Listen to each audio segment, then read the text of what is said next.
Hello guys. Hello বন্ধুরা, আজ আপনাদের কাছে এমন একটি মুভির এক্সপ্লেনেশন নিয়ে এসেছি যেটি দেখলে আপনিও একটি গোলক ধাঁধাতে আটকে পড়বেন। কেমন হবে যদি আপনি মেট্রো রেলে যাওয়ার জন্য টানেল দিয়ে স্টেশনে যাচ্ছেন, এমন এক টানেলে ফেসে গেছেন যেখানে একটি মাত্র মানুষ আর কেউ নেই, আর যতবারই আপনি বের হওয়ার জন্য চেষ্টা করছেন না কেন আবার সেই এক জায়গাতেই আটকে গেছেন। এর মধ্যে আবার ভয়ঙ্কর কিছু ঘটনা ঘটছে যেখানে পালাবার কোনো পথ নেই। তো এমন এক ভয়ঙ্কর কোরিয়ান মুভির এক্সপ্লেন করতে যাচ্ছি। তার আগে আপনি যদি আমাদের চ্যানেলে নতুন হয়ে থাকেন তাহলে অবশ্যই চ্যানেলটিকে সাবস্ক্রাইব করে ফেলুন। তো শুরু করছি এক্সিট 8 মুভিটির এক্সপ্লেনেশন। ফিল্মের শুরুতেই আমরা দেখি একটি ছেলেকে যার নাম হচ্ছে মিতায়া। সে ভয়ে সাব স্টেশনে দাঁড়িয়ে আছে, কারণ তার মনে হচ্ছিল যেন সে টানেলের ভেতরে এক গোলক ধাঁধায় আটকে পড়ে গেছে। সে যতবারই এক্সিট নাম্বার 8 পার হয়ে যেত আবার সেখানেই ফিরে আসতো, আর প্রতিবারই সে দেখতো একজন মানুষ তার পাশ দিয়ে চলে যাচ্ছে, যে কোনো কথা না বলে হাঁটছিল। যদিও সে ভয়ে ছিল তবুও মিতায়া ভাবলো লোকটার কাছে দিক নির্দেশনা জিজ্ঞেস করবে। কিন্তু ঠিক তখনই যখন সে লোকটার দিকে ফিরলো, দেখলো সেই লোকটা তার একদম পেছনে দাঁড়িয়ে আছে, অদ্ভুত ভাবে হাসছে, যেন সে মিতায়ার মনের কথা পড়ে ফেলেছে। এতে মিতায়া এতটাই ভয় পেল যে কিছু জিজ্ঞেস না করে দৌড়ে সামনের দিকে চলে গেল। তারপর তার চোখ পড়লো এক বোর্ডে, তাতে লেখা ছিল এক্সিট 0, কিন্তু বোর্ডের উপরে লেখা ছিল এক্সিট 8। ব্যাপারটা তার কাছে অদ্ভুত লাগলো। একবার দুবার নয়, শতবারও সে এখান থেকে বের হওয়ার রাস্তা খুঁজলো। প্রতিটা দরজা যেন শুধু সাজানোর জন্য বসানো, আসল কোনো রাস্তাই নেই। সে বারবার একই গোলকধাঁধার ভেতরে ঘুরে বেড়াচ্ছিল। জরুরি ফোন করার চেষ্টা করেছিল, কিন্তু সব এক্সিট ইন্টারকম বন্ধ ছিল, আর তার ফোনেও কোনো সিগন্যাল ছিল না। এখন সে ভেঙে পড়ল, দাঁড়িয়ে রইল চুপচাপ। দেয়ালে ঝোলানো এক ছবির দিকে তাকালো, যেখানে দেখা যাচ্ছিল পিঁপড়েরা এক অদ্ভুত লোপে আটকে গেছে এবং তার মতোই গন্তব্য খুঁজছে, কিন্তু সেই লোপের কোনো গন্তব্য ছিল না, আর মিতায়াও তার গন্তব্য খুঁজে পাচ্ছিল না। এই ছবি ও ভাবনা তাকে নিশ্চিত করলো যে সেও একই রকম লুপে আটকে আছে এবং আর কখনো এখান থেকে বের হতে পারবে না। এসব ভাবছিল, ঠিক তখনই অদ্ভুতভাবে এক্সিট 8 লেখা বোর্ড থেকে রক্ত পড়তে শুরু করলো এবং তা তার মুখে ঝরে পড়তে লাগলো। ভয়ে সে সামনে না গিয়ে উল্টো পিছন দিকে দৌড় দিল, আর আশ্চর্যজনক ভাবে সে এক বিরাট পরিবর্তন দেখতে পেল। সেখানে আগে এক্সিট 0 লেখা ছিল, যেখানে এখন লেখা রয়েছে এক্সিট 1, তবে আশেপাশে সবকিছু আগের মতোই ছিল। বোর্ডে কিছু ইঙ্গিতও লেখা ছিল, তার একটি ছিল মনোযোগ দাও, যদি কিছু বদলানো বা অস্বাভাবিক দেখো সঙ্গে সঙ্গে পেছনে ফিরে আসবে, আর যদি কিছু অস্বাভাবিক না দেখো তবে সবসময় যেমন করছো তেমনি ভাবে এক্সিট 8 এর দিকে এগিয়ে যাবে। মিতায়া বুঝলো সেই সময় বোর্ড থেকে লাল তরল ঝরা আসলে এক অস্বাভাবিকতা ছিল। ভয়ে পিছনে ফিরে আসার কারণেই সে 0 থেকে এক্সিট 1 এ চলে এসেছে। এসব ভেবে তার মনে আশা জাগলো যে হয়তো সে এখান থেকে বের হয়ে আসতে পারবে।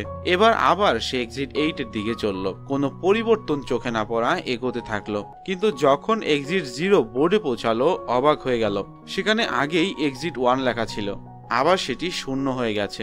মানে সে কোনো ভুল করেছে। সে বুঝলো এই গোলক ধাঁধা আসলে এক ধরনের খেলা, যেমন একটি মাত্র ভুল করলে খেলা শেষ হয়ে যায় আর খেলোয়াড় শূন্যে ফিরে যায়, তেমনি একটি মাত্র ভুলে সেও আবার শূন্যে ফিরে যাবে। তাই তার জীবন বাঁচাতে হলে অবশ্যই খেলার নিয়ম মেনে সতর্কভাবে খেলতে হবে। ভাবতে ভাবতে সে মোবাইল বের করলো, ছোট বড় সবকিছুর ছবি তুলতে লাগলো, যাতে আবার বের হয়ে পরিবর্তন খুঁজে পেতে পারে।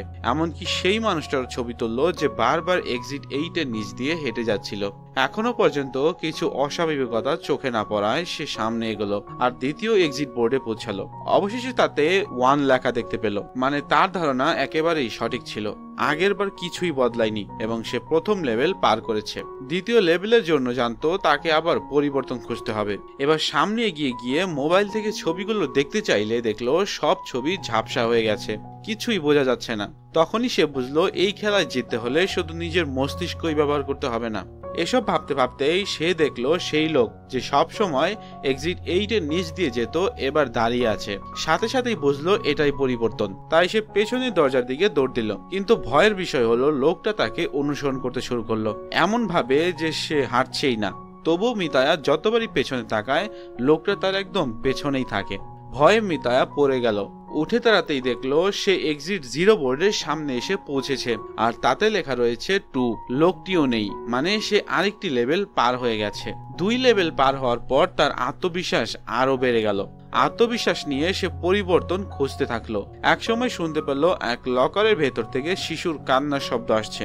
ভয়ে লকার খুললো এবং ভেতরে এমন এক দৃশ্য দেখলো যা আমাদের দেখানো হয়নি, কিন্তু মিতায়া ভয়ে দৌড়ে ফিরে এলো। এভাবে সে তৃতীয় লেভেলও পার হয়ে গেল। এবার বোর্ডে 3 লেখা জলজল করছে। সে ভাবলো মাত্র 5টা লেভেল বাকি, তারপরে সে করিডোর পার হয়ে এই দুঃস্বপ্ন থেকে বের হয়ে আসবে। আবার সে এগোলো এবং এবার একটি জিনিস অনুভব করলো, কেউ যেন তাকে লক্ষ্য করছে। দেয়ালে ঝোলানো ছবির দিকে তাকালে দেখলো ছবির মানুষগুলো চোখ ঘুরিয়ে তার দিকে তাকাচ্ছে। এটা বুঝে সে দ্রুত দৌড়ে ফিরে এলো এবং বোর্ডে গিয়ে দেখলো 4 লেখা রয়েছে, মানে সে 4 লেভেল পার করেছে। খুশিতে আত্মহারা হলেও আতঙ্ক বেড়ে যাচ্ছিল, কারণ জানতো একটি মাত্র ভুলেই আবার শূন্য ফিরে আসবে। এগোতে এগোতে তার ফোন বেজে উঠলো। দেখলো তার প্রেমিকা কল দিয়েছে। মিতায়ার কাছে বিষয়টা অদ্ভুত লাগলো, কারণ কয়েকদিন আগেই তার সম্পর্ক ভেঙে গিয়েছিল। কল রিসিভ করতেই জানতে পারলো সে বাবা হতে চলেছে। মেয়েটির সিদ্ধান্ত মিতায়ার ওপর ছেড়ে দিয়েছে। যদি মিতায়া চায় সন্তান জন্ম দিক, তবে মেয়েটিও ফিরে আসবে। এটা শুনে মিতায়ার ভেতরটা কেঁপে উঠল। মনে পড়লো কয়েকদিন আগে ট্রেনে এক শিশুর কান্না হচ্ছিল আর তার মাকে এক লোক বকাবকি করছিল। সে চেয়েছিল প্রতিবাদ করতে, কিন্তু সাহস হয়নি। এখন সে কিভাবে নিজের সন্তানের দায়িত্ব নেবে? সে বিভ্রান্ত হয়ে পড়ল। অবশেষে কল কেটে দিল, আর কল কাটা মাত্রই বোর্ডে লেখা দেখলো যে যেটা আগে 4 ছিল সেটা আবার 0 হয়ে গেছে। আসলে সে বড় ভুল করেছে। সে জানতো এখানে কোনো সিগন্যাল নেই, আর প্রেমিকার কল আসাটাই ছিল অস্বাভাবিকতা। সেটাকে চিনতে না পারা এবং পেছনে না ফেরায় সে আবার শূন্যে ফিরে গেছে। আগে যেখানে অর্ধেক খেলা পার হয়েছিল, এখন আবার শুরু থেকে খেলতে হবে। হতাশ হয়ে সে বসে চিৎকার করতে লাগলো। কোনো প্রেরণা বাকি ছিল না। তবু মৃত মানুষের মতো হাঁটতে থাকলো, কিন্তু আর কোনো পরিবর্তন চোখে পড়ল না। একসময় করিডোরের মোড় ঘুরতেই দেখলো এক শিশু। সঙ্গে সঙ্গে পেছনে দৌড় দিল, কিন্তু বোর্ডে তখনও শূন্য লেখা ছিল, মানে শিশুটি কোনো অস্বাভাবিকতা নয়।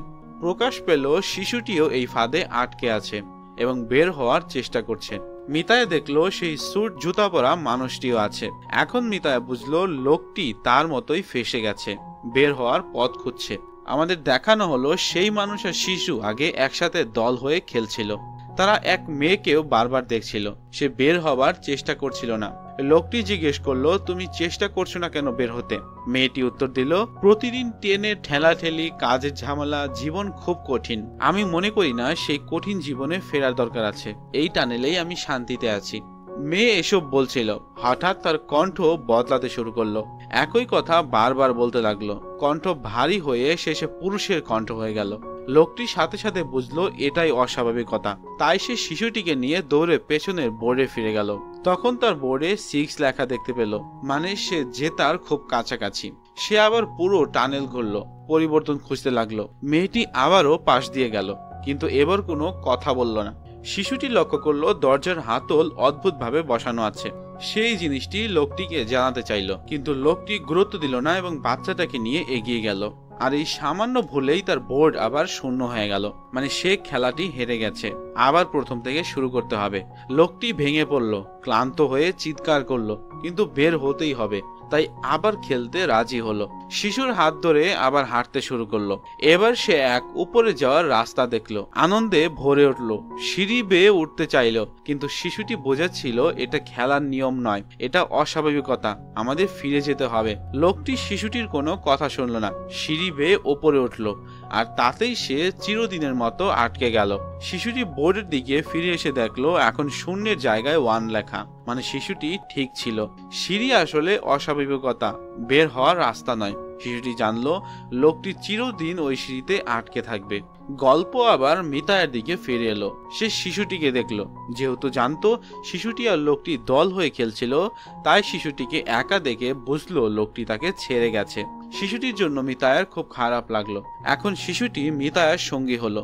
দ্রুতই বোঝা গেল শিশুটির আইকিউ অনেক বেশি। সে খুব বুদ্ধিমান, মানে সামান্য পরিবর্তনও বুঝতে পারে। তার দক্ষতা কাজে লাগিয়ে তারা প্রথম দ্বিতীয় লেভেল পার হয়ে গেল। তৃতীয় লেভেলে ঢুকতেই আলো জ্বলতে এবং নিভতে থাকলো। ইঁদুরের শব্দ, শিশুদের কান্না শুনে গেল। ভয়ে মিতায়া ফোনের আলো জ্বালাতেই দেখলো লোকটি অদ্ভুত ভঙ্গিতে দাঁড়িয়ে আছে। মিতায়া শিশুটির হাত ধরে দৌড়ে পেছনে ফিরল, আর বোর্ডে গিয়ে বুঝলো আরেকটি লেভেল পার হয়েছে। সব ভয় আসলে তাদের পরীক্ষা ছিল। এরপর তারা আবার ঘুরতে লাগলো। হঠাৎ এক নারী সামনে এলো। মিতায়া বুঝলো এ নারীও অস্বাভাবিকতা, তাই পেছনে ফিরতে হবে। কিন্তু শিশুটি আবেগে কেঁদে নারীর দিকে ছুটলো। মিতায়া তাকে কোলে তুলে দৌড় দিল এবং আরেকটি লেভেলও পার হলো। তবু মিতায়া খুশি হলো না, কারণ শিশুটি মায়ের থেকে দূরে। তার প্রতি করুণা হলো। সে প্রতিজ্ঞা করলো শিশুটিকে অবশ্যই মায়ের কাছে পৌঁছে দেবে। আবার ঘুরতে গিয়ে তারা কোনো পরিবর্তন দেখলো না, কিন্তু শিশুটি লক্ষ্য করলো এক্সিট 8 বোর্ডে লেখা 8 উল্টো করে লেখা আছে। এত ছোট পরিবর্তন কেউ হয়তো খেয়ালই করতো না, কিন্তু শিশুটি তা ধরে ফেললো। সাথে সাথেই তারা পেছনে ফিরে গেল আর তারা 6ষ্ঠ লেভেলও পার করলো। এখন মাত্র 2টি লেভেল বাকি। মিতায়া জানতো এরপর সে মুক্তি পাবে, কিন্তু অদ্ভুতভাবে তার ভেতরে অস্বস্তি হচ্ছিল। আবার ঘুরতে লাগলো। হঠাৎ পেছন থেকে বন্যার পানি এসে ঢুকলো। মিতায়া শিশুটিকে বাঁচাতে চাইল, কিন্তু শিশুটি পড়ে গিয়ে পানির ভেতরে ভেসে গেল। মিতায়া নিজে বাঁচতে না গিয়ে পানিতে ঝাঁপ দিল শিশুটিকে বাঁচাতে। এই সময় তার সামনে একটি দৃশ্য ভেসে উঠল। সে তাকে দেখতে পারল একটি সমুদ্র তীরে শিশুটিকে নিজের সন্তান হিসেবে নিয়ে আনন্দ করছে। তখন সে বুঝলো বাবা হওয়া কোনো বোঝা নয়, বরং অসাধারণ এক সম্পর্ক। কিন্তু হঠাৎ তীব্র ব্যথা অনুভব করলো আর বাস্তবে ফিরে এলো। এখন সে শিশুটি পানিতে আটকে আছে। মিতায়া সর্বশক্তি দিয়ে শিশুটিকে উপরে তুললো। এক্সিট 8 বোর্ডে তাকে ঠেসে ঝুলিয়ে দিল আর নিজে ভেসে গেল। কিছুক্ষণ পর শিশুটি জেগে উঠল। চারদিকে ধ্বংসাবশেষ পড়েছিল, কিন্তু সে সব রাস্তা মনে রেখেছিল। পেছনে ফিরে দেখলো বোর্ডে আবার 7 লেখা, মানে আরেকটি লেভেল পার হয়েছে। এখন শুধু শেষ লেভেল বাকি। অন্যদিকে মিতায়াকে দেখানো হলো সে এখন 8ম লেভেলে এসে পৌঁছেছে। সে অবাক হয়ে গেল, কিন্তু খুশি হয়নি। বুঝতে পারছে না এটা বিজয় নাকি একটি ফাঁদ। সামনে সিঁড়ি দেখা যাচ্ছে, মানুষরাও হেঁটে চলেছে। বিভ্রান্ত হয়ে ফোনে বন্ধুকে কল দিল। ফোনে সিগন্যাল চলে এসেছে। তার মনে হলো যে সে বাস্তবে ফিরে এসেছে। বন্ধু কল রিসিভ করতে মিতায়া বলল আমি দায়িত্ব নিতে প্রস্তুত। সে বুঝলো বাবা হওয়ার জন্য প্রস্তুত। এবার সে মেট্রোর ভেতরে গেল, কিন্তু আশ্চর্য হলো মেট্রোর ভেতরের দৃশ্যগুলো যেন আগেও কোথাও দেখেছে। হঠাৎ এক শিশু কাঁদতে লাগলো আর এক লোক তার মাকে বকতে লাগলো। এটাই সেই দৃশ্য যা আমরা ছবির শুরুতে মিতায়ার মনে দেখেছিলাম।